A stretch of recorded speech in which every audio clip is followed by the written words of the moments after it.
kasih. Jadi kalau yang untuk tahap 1, tadi sudah saya sampaikan dengan mengajukan berbagai permohonan kepada Kemenpan untuk dapat meningkatkan jumlah lulusan. Nah, tentu untuk yang seleksi tahap 2 yang kita lakukan ya sebenarnya masih yang bisa kita lakukan terkait dengan pelaksanaan itu selalu mengacu pada Permen PAN RB nomor 21 ya Mbak ya. Namun kami juga menghimbau untuk bagi yang sudah lulus, yang belum lulus, yang akan ikut ujian tahap 2 dan tahap 3 itu terus belajar, meningkatkan diri. Ada guru belajar berbagi di situ, seleksi ASN P3K, tentu yang sering masuk ke kami itu kan kok nggak sama, sebenarnya itu adalah konsepnya. Jadi pengembangannya pada guru-guru silahkan mengembangkannya. Jadi tidak ada yang namanya bocoran soal. Kalau misalnya mau sama persis itu namanya kan bocor ya. Tetapi kita memberikan guidance-nya yang ada di dalam laman itu, pengembangan konsep-konsep besarnya, pengembangannya ada kepada Bapak Ibu guru sendiri. Jadi tetap mempersiapkan diri dengan belajar sebaik-baiknya. Kan sudah tahu ya pola soalnya seperti apa di ujian 1. Nah, kira-kira seperti itu juga yang akan teman-teman guru dapatkan di ujian kedua. Sedangkan afirmasi atau penyesuaian NAB itu sudah selesai di tahap 1 dan itu yang akan kita lakukan juga agar bisa menjaring lebih banyak lagi peserta yang lulus di tahap berikutnya. Seperti itu. Baik, terima kasih Bu Nunu. Kemudian bagaimana nih Bu cara Kemendikbudristek dalam mengakomodir adanya protes guru honorer yang keberatan karena tidak bisa lolos untuk mengisi formasi pada seleksi pertama kemarin Bu? Iya, terima kasih Mbak. Jadi semuanya itu sebenarnya kembali kepada aturan yang sudah ditetapkan. Jadi misalnya ya saya contohkan ada guru yang sudah lolos passing grade, kemudian dia tidak bisa diangkat. Ternyata setelah kita cek, memang di situ ada misalnya 2 formasi, sementara gurunya ada 5 atau 6 yang memperebutkan formasi yang sama. Otomatis meskipun mereka semua lulus passing grade, tetapi karena yang formasi yang diperebutkan itu 2, pasti ada 3 yang tidak lulus.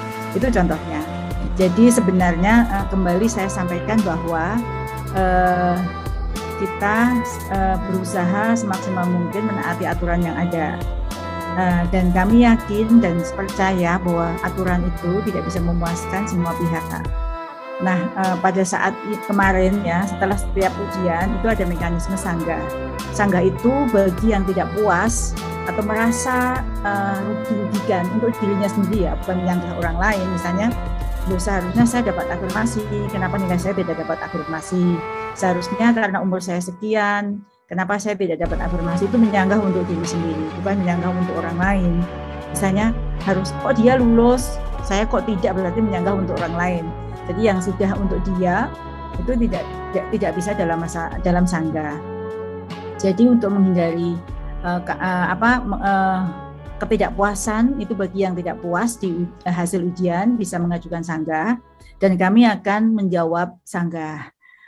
Jika belum tidak segera ingin mendapat jawabannya, kami sudah menyiapkan layanan helpdesk, yang mana layanan helpdesk itu bisa telepon langsung ke nomor yang sudah disediakan di call center kami di nomor 1-500-997 pukul pagi 7 pagi sampai 23. Jika ada yang mungkin ditanyakan, saya tidak sempat menjawab, kemudian mungkin WA ke siapa tidak sempat menjawab, atau juga bisa melalui Telegram yang sudah tersedia dan juga bisa melalui portal bantuan di kontak di guru ppk.kemendikbud.go.id.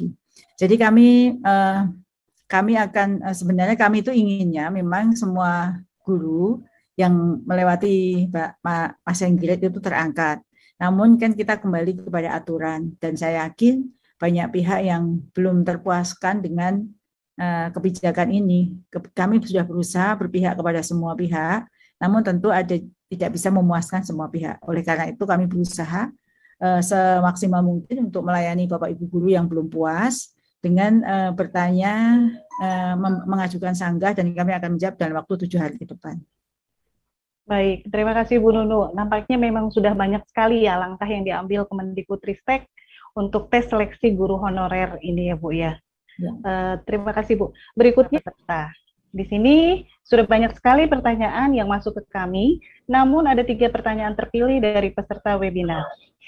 Baik, kalau gitu langsung kami bacakan pertanyaannya. Pertama, pertama dari Rion Frianda, untuk Ibu Nunu. Mohon informasi apakah di tahap 2 nanti masih memprioritaskan guru induk atau kembali melihat skor perolehan nilai yang tertinggi, karena memang banyak sekali informasi yang beredar. Mohon informasinya Ibu Nunu.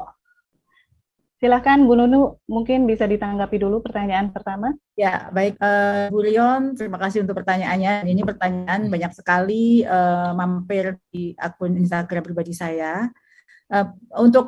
Jadi afirmasi untuk sekolah induk itu hanya kita berikan di ujian tahap 1. Ya, ujian tahap 1 itu khususon ya, kita khususkan untuk guru-guru di sekolah negeri. Sedangkan di ujian tahap 2 nanti, untuk ujian tahap 2 itu sudah terbuka berkompetisi seluruhnya, baik dari guru swasta, guru non induk, dan juga untuk lulusan PPG, individu yang mempunyai sertifikat guru dan belum mengajar. Kemudian, namun ada perbedaan dengan seleksi ketiga. Seleksi kedua ini boleh memilih sekolah lain, bukan di sekolahnya sendiri, tetapi masih dalam satu daerah kewenangan. Jadi formasinya sudah berkompetisi dengan seluruhnya. Jadi kita melihat nilai tertinggi sebagaimana yang ada di dalam Permenpan. Seperti itu, Mbak.